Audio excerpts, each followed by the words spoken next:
ஒரு நிமிஷம் பேசிட்டு போயிடலாங்க.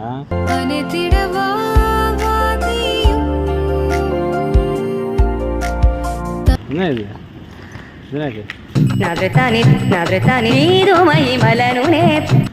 பொறுமையாக தான் நடக்கிறது. எங்கே போகிறீங்க? இங்கே நில்லுங்க.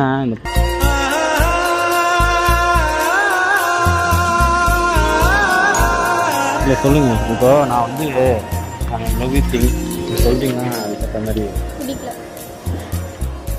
நீ பிடிக்கலன்னா நாளைக்கும் வருவேன்.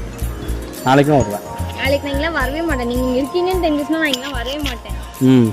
போயிருவீங்களா? பொண்ணு ரோட்ல போதா அந்த பொண்ணை கூட்டு வச்சு இவ்வளோ நேரம் கலாச்சின்னு இருக்கீங்க. இன்னும் கலைக்க ஆரம்பிக்கலைங்க. சீரியஸா நான் ஒன்றும் கலைக்க ஆரம்பிக்கல. உங்களை கலைக்கு சத்தியமாக சொல்கிறேன், கலைக்க ஆரம்பிக்கவே இல்லை. சரி, நல்ல பொண்ணாக இருக்கீங்க. கலைக்கு வச்சு பேசிட்டு இருக்கீங்களா? நீங்கள் பார்க்க அப்படியே சமந்தா மாதிரி இருக்கீங்க.